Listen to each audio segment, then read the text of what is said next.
To the stage, founder of Conserve the Culture, Michaela Montgomery. Sun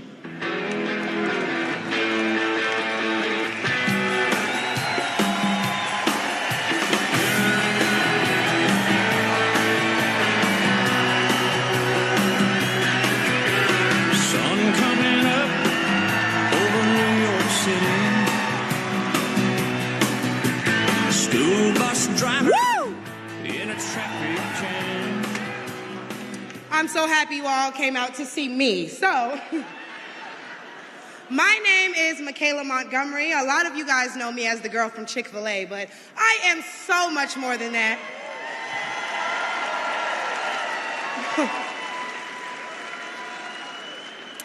Not only do I serve as the CEO of Conserve the Culture, I am also the state director for Blexit down here in Georgia. I'm a Fulton County coordinator for America First Works, and I'm also launching a podcast on the Patriots Prayer Network, so put some respect on my name.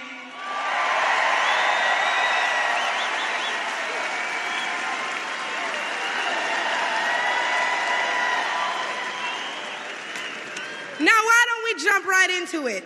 See, as a young single mother, I can tell y'all that rent is too damn high.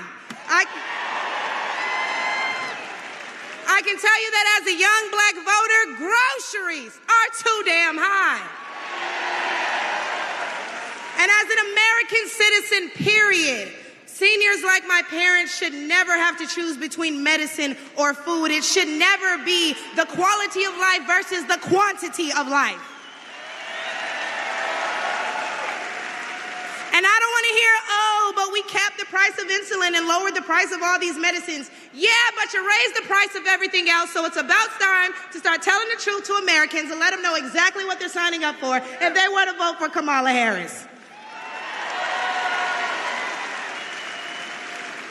We need to vote based on facts and not feelings. See, under Harris and Biden, the average Georgia household is losing $1,060 per month, and inflation is at 21.4%. And due to the war on energy, average gas prices have reached record highs for the state. We also did a poll, and 80% of us black Americans are not happy with the current state of the economy, so I'm going to need 80% of y'all to vote accordingly in November. They love me, they really love me. The left wants you to get in your feelings about things that have been said, but I want you guys to pay attention to what has been done. They don't want to talk policy. They just want to use propaganda to steal your vote. The left is trying to tout this woman as a savior for the black community, but all she's done is hurt the black community since she came into the game.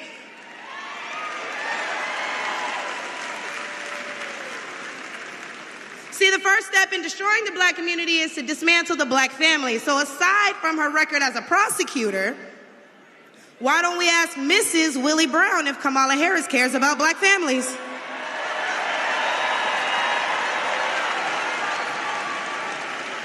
I wonder if Mrs. Willie Brown, a black woman, is also with her. A few days ago, President Trump said he didn't know Vice President Harris was a black woman. I'm trying to figure out what all the outrage is about because she's only black when it's time to get elected. Did I lie? The same black people who are mad at Trump for being confused about her race, ethnicity, nationality, whatever, are seemingly forgetting that while you're touting her as a savior for black people, she identifies as an Asian woman. She chose her side and it wasn't ours. When asked if she would ever do anything specifically for black people, she said no. Whereas Trump gave us the Platinum Plan, which specifically uplifted the black community by increasing capital by almost $500 billion, creating 500,000 new black businesses, and would give black churches the ability to fight for federal resources for their communities.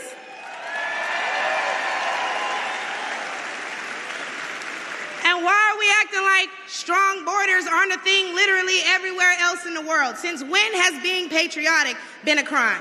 See, a few weeks ago at the debate, Trump mentioned black jobs. And a lot of people got in an uproar as if they didn't know what he meant. Well, we go to the polls and cast our black vote. We go to the stores and spend our black dollar. We live in our black community, but for whatever reason, we draw the line at a black job. cannot wait, because if you're wondering what a black job is, please, I encourage you all to drive through Atlanta at all these beautiful black-owned businesses and check and see who works there. Probably a black person working for a black entrepreneur, recycling the black dollar, creating black generational wealth.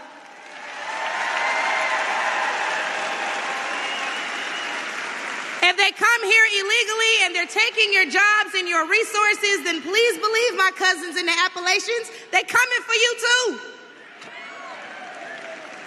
And y'all know Kamala Harris has yet to say Laken Riley's name. As border czar, she opened the border to millions of illegal immigrants that have flooded American streets with deadly drugs and gangs that have spiked overdoses by over 124% and brought more crime into minority communities. So how's that for black folks? But let's take race out of it. Just as a woman, period.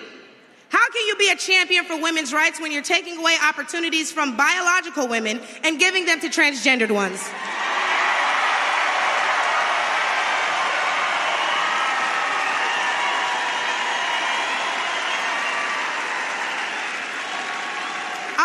Because I wasn't done. See, how can you promote equity for women and you're allowing men to play in women's sports?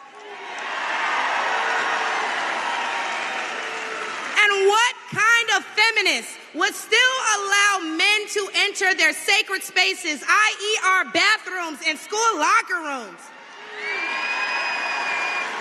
Do I even need to mention the opening ceremony at the Olympics? Or the fact that Angela Carini was forced to fight a man and told us that she's never been punched so hard in her life. We cannot allow dangerous liberals who think things like this are okay into the White House, because my daughter will not be fighting a man at her wrestling match.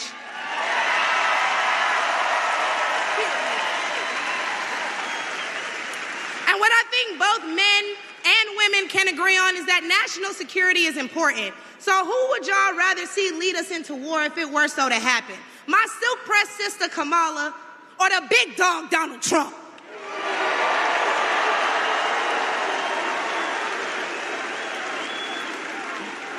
And lastly, I could not get up here without mentioning my farmers, the backbone of this country. And aside from the Biden-Harris administration hurting you guys in ways we can't even comprehend by the rising cost of everything, black farmers suffered even more due to the delays associated with the Inflation Reduction Act signed in 2022. Now, don't let the Biden-Harris administration fool you, because they waited until the 9th hour to sign off on disbursements as a last-minute attempt to garner support.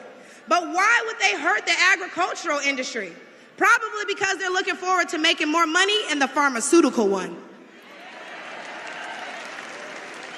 And speaking of pharmaceuticals, because I promise I'm going to wrap this up, when they bring up abortion and they talk about protecting your medical freedoms, don't be afraid to mention COVID.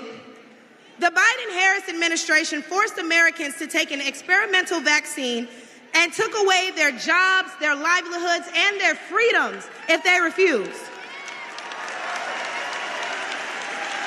Trump gave us a choice and Biden gave us a mandate.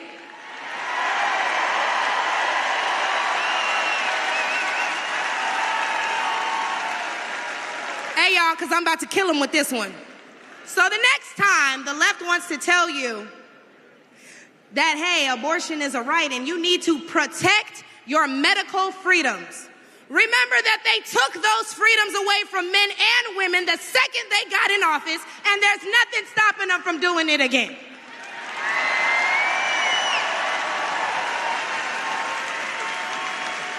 Clock it. So lastly, again, I'm going to encourage you all to vote based on the facts and not feelings. Oh, he made me feel so bad when he said that. Okay, but they hurt your families when they sent all your tax dollars overseas. Oh, it hurts my feelings when he acts like that. Okay, but it hurts all of us when you see an administration failing their country that they were elected to represent. In which case, I'm going to leave y'all with, hey, mama, daddy, I made it.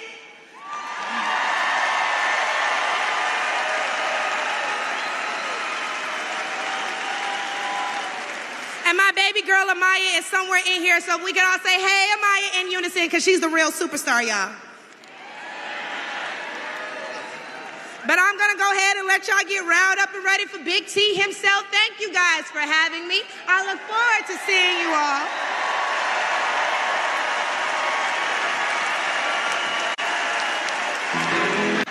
Hey, Michaela, I know you spoke. Just come up for a second.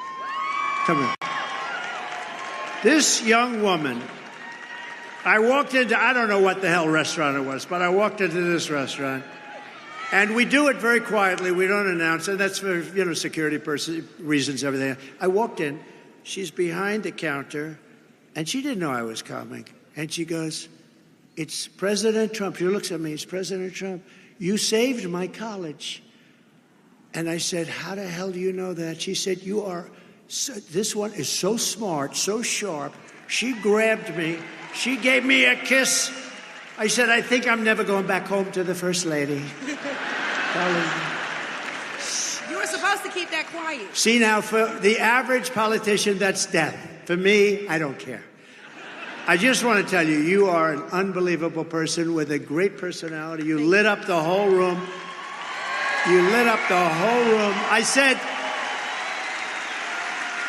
weeks later, I'd go, "Who is that person that was so incredible?" She knew everything about me. She had no idea I was coming. She knew everything about me. And the historically black colleges and universities, I gave millions and millions, billions of dollars to. They kept coming back. And I said, "Why are you doing this?" And we gave them long-term funding. And she knew that because she said her college, she loved her college. She said it was so great, right? You loved it. The illustrious CAU. Yeah, that's right. She loved her college, and she said, "You saved my college." What was your college? Tell them. The illustrious Clark Atlanta University.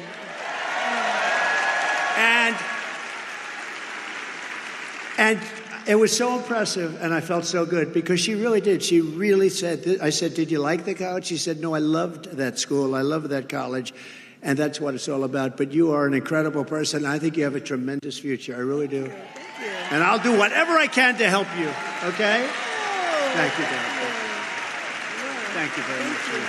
Great job. You want to say something else? Man, I thought I was done. But I do want to add on to some of the remarks that were made by others, and we do need to do our best to get the message out there. The fight is nothing if all we do is talk about it amongst ourselves. So with that being said, since you said you'd help me, shameless plug, if y'all need anybody to knock doors, make phone calls, wave signs, get people out to the polls, call me at Conserve the Culture. Because not only do I mobilize the HBCU students so that they may get this message, but I'm the best person when it comes to black engagement in the black community. And nobody needs this message more than my folks. So do y'all care for real? Are y'all with us for real? ConserveTheCulture.com for any and all inquiries. Y'all can follow me at Miss Kayla, baby. I'm going to give it back to Big T.